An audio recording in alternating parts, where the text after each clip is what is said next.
हमारे सभी पाठकों को प्यार भरा नमस्कार। तो हमारी आज की कहानी है शादी की पहली रात। आज आकृति की शादी होने वाली थी। उसकी सहेलियां उसे छेड़ रही थी, लेकिन आकृति सुबह से ही अनमनी सी थी। उसने ठीक से खाना भी नहीं खाया था। तय समय पर विवाह की रस्में शुरू हुई। आकृति खोई हुई सी सारी रस्में निभाती चली गई। ससुराल पहुंचने के बाद भी उसके चेहरे पर अजीब सी घबराहट थी, जिसे देखकर लोग सोच रहे थे कि ये घबराहट नए माहौल के कारण है। इसी बीच उसकी तबीयत भी थोड़ी खराब लगने लगी, तो उसकी सास ने उसे आराम करने के लिए उसके एक कमरे में भेज दिया। रात को उसकी सास ने जिद करके उसे थोड़ा खाना खिलाया और फिर उसे सुहाग रात के सजे हुए कमरे में लाकर बिठा दिया गया। वो घबराई हुई सी दुल्हन के जोड़े में सुहाग रात की सेज पर बैठी हुई थी। उसे समझ नहीं आ रहा था कि वो अपने पति देवांश को क्या मुंह दिखाएगी। तभी देवांश दिल में प्यार का समंदर लिए हुए कमरे में आया। अपने मचलते अरमानों के साथ उसने आकृति का घूंघट उठाया और उसे अपने सीने से लगा लिया। फिर देवांश ने जैसे ही आकृति का चेहरा ऊपर उठाया तो उसकी आंखों में पानी देखकर वह चौंक गया। उसने व्याकुल होकर पूछा, क्या हुआ? तुम रो क्यों रही हो? सब ठीक है ना? आकृति ने सिर झुका लिया और रूधे गले से बोली, मैं तो पहले ही कहती थी कि मैं अब तुम्हारे लायक नहीं हूँ। मेरा साथ छोड़ दो, लेकिन तुम ही नहीं माने। देखो तो हमारी आज शादी की पहली रात है और मैं इतना कहकर वह फूट फूट कर रो पड़ी। देवांश घबरा गया। उसके आंसू पोंछते हुए उसके हथेली को कसकर थाम लिया और बोला कि देखो क्या बात है, साफ साफ बताओ। मैंने तुमसे पहले भी कहा था कि जीवन में कोई भी परेशानी आएगी तो मैं हमेशा तुम्हारे साथ खड़ा रहूंगा। तुम बताओ तो सही, आखिर बात क्या है? आकृति ने भरे गले से रोते हुए कहा, देवांश, मुझे लग रहा है कि मैं प्रेग्नेंट हूँ। देवांश चौंक कर पत्नी के तरफ देखने लगा। उसने उससे कहा कि क्या तुमने कोई टेस्ट किया? आकृति ने इनकार में सिर हिलाते हुए कहा, नहीं, लेकिन शाम से ही मुझे उल्टियाँ हो रही है। बाकी लोगों ने तो समझा कि शायद थकान के कारण ऐसा हो रहा होगा, लेकिन असली कारण तो मैं जानती हूँ ना। देवांश के माथे पर भी चिंता की लकीरें उभर आई, लेकिन उसने काफ़ी देर तक सोचने के बाद कहा कि कोई बात नहीं, कल हम किसी बहाने से डॉक्टर के पास चलेंगे, सब ठीक हो जाएगा। तुम परेशान ना हो, मैं तुम्हारी इज्जत पर आज भी नहीं आने दूंगा। आकृति रोती रही। देवांश प्यार से उसके बालों को सहलाता रहा। रोते रोते कब आकृति की आंख लग गई उसे पता ही नहीं चला। सुबह चिड़ियों के चहचहाने की आवाज़ से उसकी नींद टूटी तो देवांश चाय की ट्रे लिए हुए उसके सामने खड़ा था। उसने आकृति से मुस्कुराते हुए कहा, चलो हाथ मुंह धोकर फ्रेश हो जाओ और तैयार हो जाओ। थोड़ी देर के बाद हम मंदिर जाने के बहाने डॉक्टर के पास चलेंगे। आकृति जल्दी से तैयार हो गई। डॉक्टर के पास जाने पर पता चला कि वो सच में प्रेग्नेंट है। आकृति घबरा उठी। देवांश ने उसे हौसला देते हुए कहा कि अब बताओ क्या करना है? तुम जो भी फैसला लोगी मैं तुम्हारे साथ हूँ। आकृति ने रूधे स्वर में कहा कि मुझे ये बच्चा नहीं चाहिए, क्योंकि जब जब मैं इस बच्चे को देखूंगी तो मुझे अपने साथ हुई उस रात की दुर्घटना याद आएगी। देवांश उसके फैसले में उसके साथ था। अगले सप्ताह ही उन्हें हनीमून के लिए मसूरी जाना था। उन्होंने मसूरी में किसी अच्छे से डॉक्टर से मिलने का निर्णय लिया। मसूरी जाने के बाद आकृति ने उस दर्द भरे लम्हों की निशानी से खुद को अलग कर दिया था। देवांश उसे हॉस्पिटल से होटल लेकर आया और खाना खाने के बाद दवाई देकर उसे आराम करने को कह दिया था। आकृति बिस्तर पर लेटी हुई अतीत की यादों में खो गई। कॉलेज की पढ़ाई खत्म होते ही उसके लिए देवांश का रिश्ता आ गया था। देवांश ने उसे कॉलेज फेस्टिवल में देखा था और उसका दीवाना हो गया था। देवांश का रिश्ता आया तो पहले आकृति के पापा ने उसके परिवार के बारे में छानबीन की और पूरी तरह से संतुष्ट होने के बाद ही उन्होंने आकृति को देवांश से एक बार मिलकर बात करने की सलाह दी। पहली मुलाकात में ही देवांश ने आकृति का दिल जीत लिया। उसके व्यक्तित्व में एक ठहराव था। उसकी बातों की गहराई ने आकृति के दिल के किसी कोनों को छू लिया था। जहां आकृति चंचल और हंसमुख किस्म की लड़की थी, वहीं देवांश भी बहुत ही खुशमिजाज था। वो छोटी छोटी बातों पर आकृति को हंसा देता था। दोनों ने एक दूसरे को पसंद कर लिया। तो घर वालों ने मिलकर दोनों की सगाई करवा दी। सगाई के बाद से दोनों एक साथ घूमने फिरने लगे थे। शादी का मुहूर्त 8 महीने बाद का निकला था। इस दौरान दोनों फोन पर एक दूसरे के साथ लंबी लंबी बातें किया करते थे। आकृति की सुबह ही शुरुआत देवांश के गुड मॉर्निंग मैसेज से होती थी और दिन की समाप्ति उसके गुड नाइट कहने से। अब तो वे दोनों एक दूसरे के खाने पीने का भी ख्याल रखने लगे थे।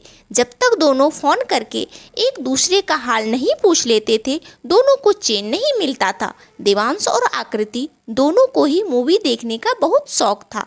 दोनों में से किसी एक को कोई मूवी पसंद आ जाती तो उस मूवी का लिंक एक दूसरे को भेज दिया करते थे और दोनों एक साथ ही समय पर मूवी देखने शुरू कर देते थे। वैसे तो देवांश आकृति को कई बार सिनेमा हॉल में भी मूवी दिखाने भी ले गया था, लेकिन इस तरह घर पर भी दूर रहते हुए एक साथ मूवी देखने का अलग ही मज़ा था।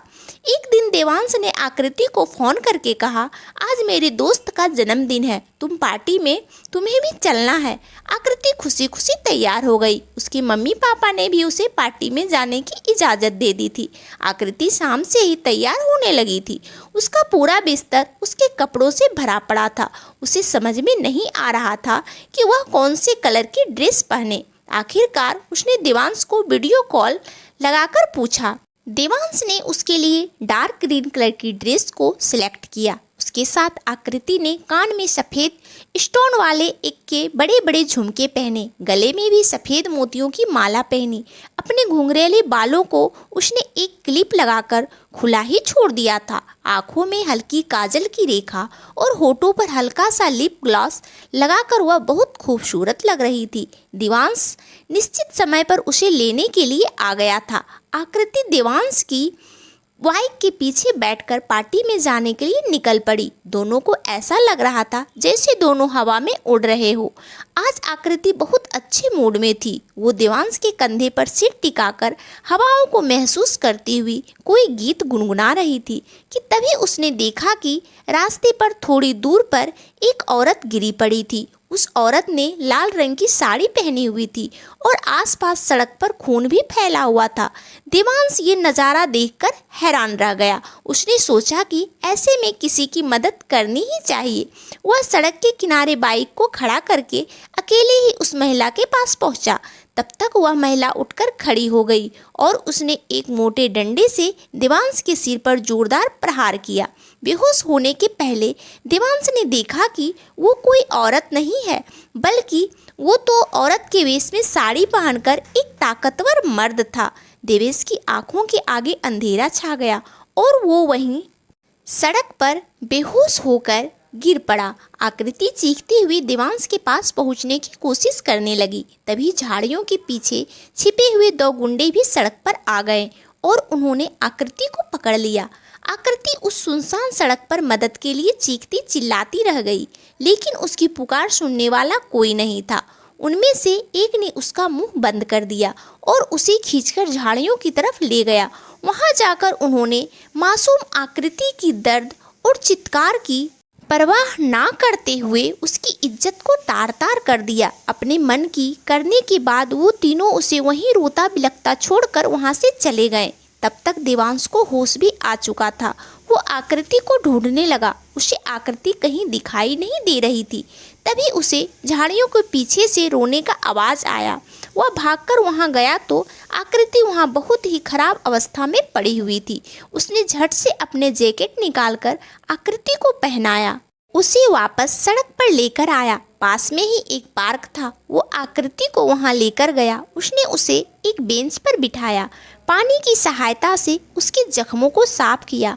आकृति लगातार रोए जा रही थी और वह कह रही थी कि अब मुझे नहीं जीना। मैं किसको मुंह दिखाने के लायक नहीं रही हूँ। मैं अपवित्र हो गई हूँ। देवांश का गला रूंध गया। वह भरे गले से बोला, तुम ऐसी बातें क्यों कर रही हो? जो भी हुआ उसमें तुम्हारी क्या गलती थी? अगर तुम्हें कुछ हो गया तो मैं कैसे जीऊँगा? आकृति ने सिसकते हुए कहा, मेरे साथ हुए हादसे की खबर अगर किसी को मिली तो समाज में मैं मेरे मम्मी पापा की इज्जत मिट्टी में मिल जाएगी। सभी लोग मुझसे 1000 सवाल करेंगे। मैं किस किस को क्या क्या जवाब दूंगी? मेरे मम्मी पापा तो जीते जी ही मर जाएंगे। देवांश ने उसके चेहरे को हथेलियों में भरते हुए कहा कि मैं हूँ ना, मैं तुम्हारे साथ हूँ। अगर तुम चाहती हो तो यह बात बाहर नहीं जाएगी, बस तुम्हें खुद को मजबूत बनाना होगा। मैं हर हाल में तुम्हारे साथ दूंगा, जिंदगी भर तुम्हारा साथ निभाऊंगा और यह बात कभी किसी के आगे नहीं खुलेगी। आखिर इन सब में तुम्हारा गुनाहगार मैं ही हूँ ना, तो मैं तुम्हें पार्टी में लेकर आता ना, तुम्हारे साथ यह सब होता।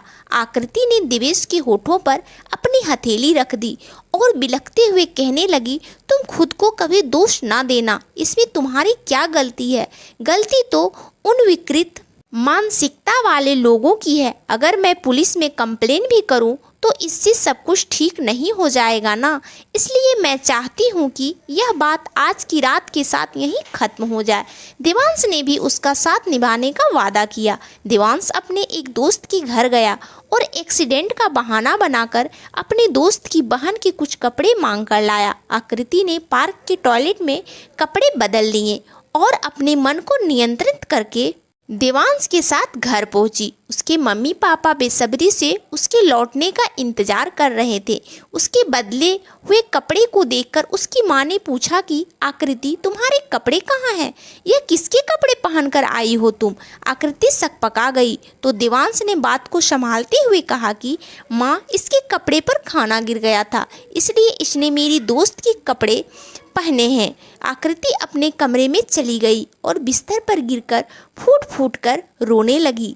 आज उसके तन के साथ साथ मन भी गहरे जख्म लगे थे, लेकिन देवांश ने जैसा कि वादा किया था हर हाल में उसका साथ निभाया, उसका मानसिक संबल बना। महीने भर बाद ही उसकी शादी थी। धीरे धीरे आकृति सभी रस्मों रिवाज में उलझती चली गई और ऊपर से देवांश तो उसे मानसिक सहारा दे ही रहा था। लेकिन किसे पता था कि आकृति प्रेग्नेंट हो जाएगी। लेकिन इस अवस्था में भी देवांश ने उसका साथ निभाया था। आकृति खुद को खुशकिस्मत समझती थी कि उसे ऐसा जीवन साथी मिला जिसने ऐसी विपरीत परिस्थिति में भी उसका साथ दिया। देवांश प्रेम और समर्पण की एक मिसाल था। धीरे धीरे आकृति देवांश के प्यार के सहारे पुराने दर्द भूलती चली गई और 2 साल के बाद आकृति फिर से माँ बनने वाली थी। लेकिन इस बार वो बहुत खुश थी, क्योंकि इस बार वह देवांश और अपनी प्रेम की निशानी को इस दुनिया में लाने वाली थी।